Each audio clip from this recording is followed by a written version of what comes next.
Recently, I played a game called The Coffin of Andy and Leyley, which is about anxious attachment, manipulation, and power struggle.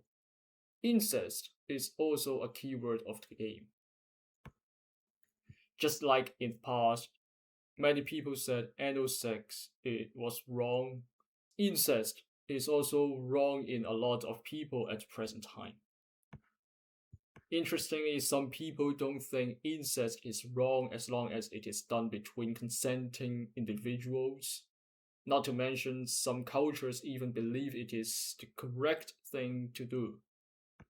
And as sex, romantic relationship, and marriage are conventionally interrelated in our social structure, some people are supporting the rights of consanguine romantic relationship and marriage, just like the case of homosexuality and gay marriage rights.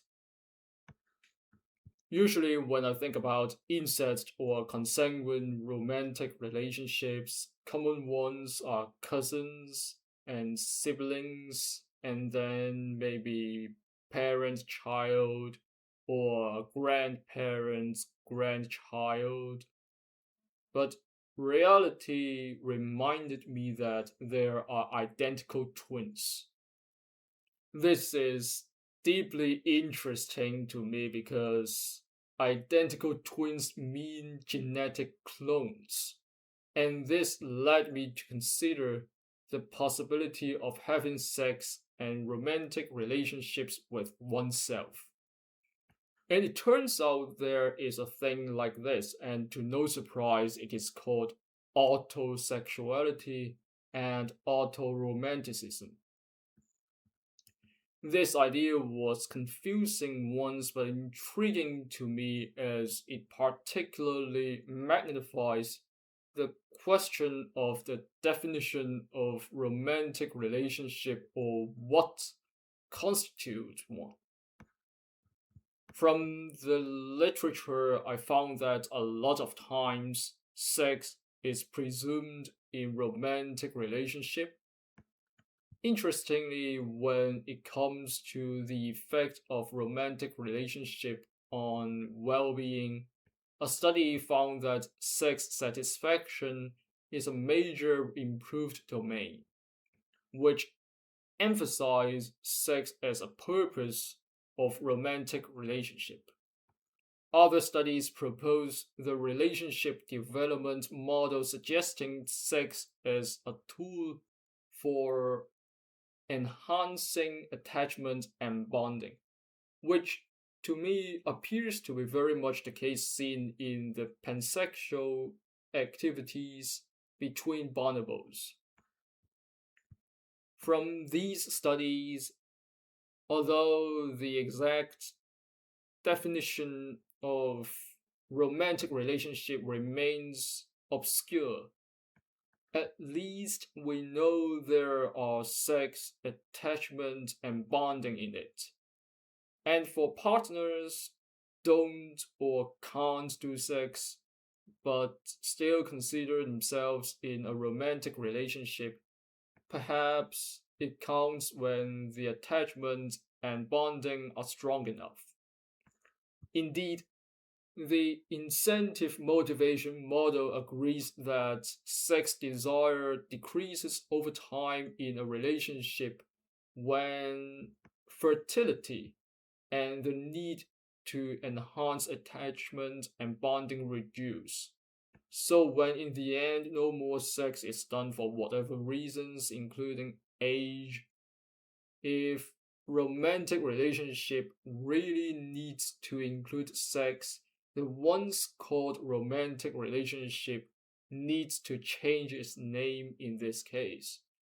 Or maybe just more simply, attachment and bonding can already define it in the beginning. On the contrary, when sex is done without attachment and bonding, I believe no one calls it a romantic relationship. So Now, romantic relationship is about attachment and bonding. Some questions remain for autoromanticism, which is the intense attachment and bonding with oneself.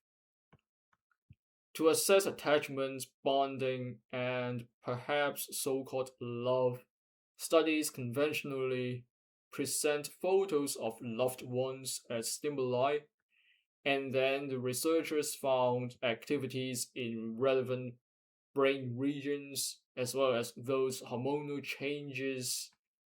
Other regimens involve assessments after the couples having sex or other activities like hugging.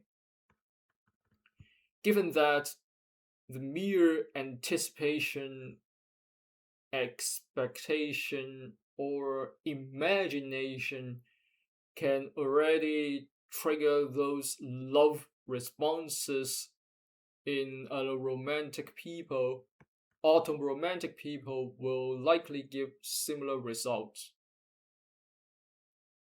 especially considering those people anecdotally report to use mirrors to bond with themselves.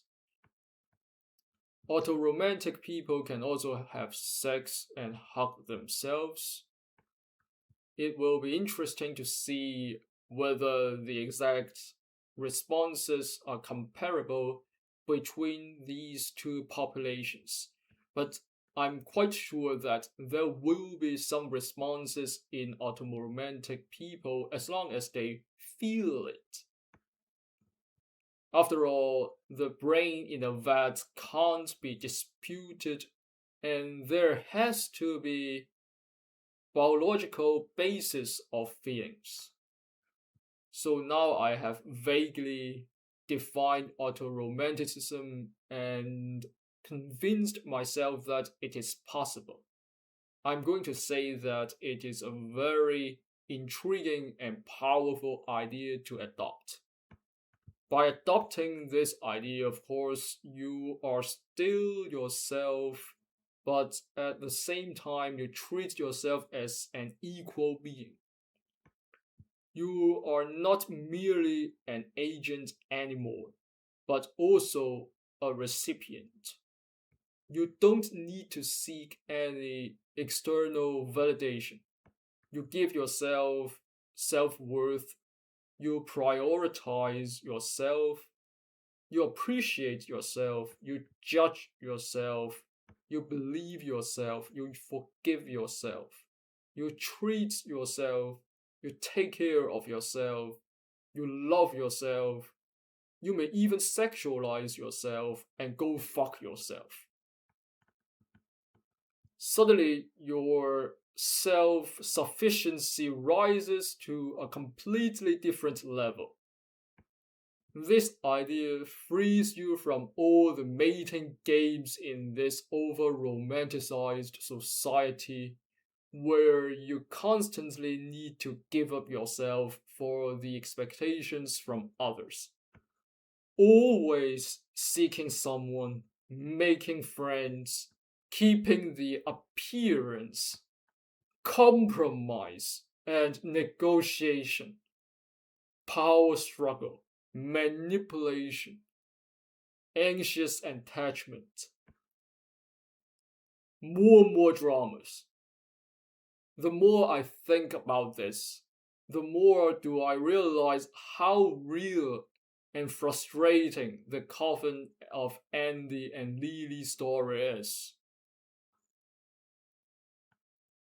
I'm not sure whether I'm really autoromantic or not, but the whole concept makes sense to me very much right at the beginning.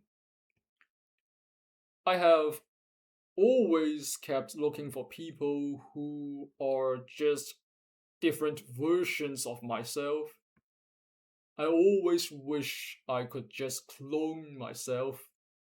I view those incest stories in popular cultures as manifestations of autoromanticism, as family members are supposed to be similar to yourself, inborn to you. grow with you, and share a lot of memories with you. And most importantly, I think myself is perfect. People always argue with me that no one is perfect, we need to improve, blah, blah, blah. That's all about their expectations and acceptance. Of course, I can improve in a lot of ways, but not being the fastest runner in the world does not make me imperfect.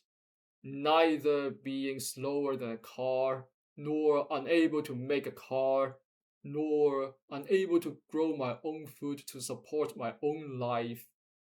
So now, do you see how ridiculous this whole no one is perfect bullshit is?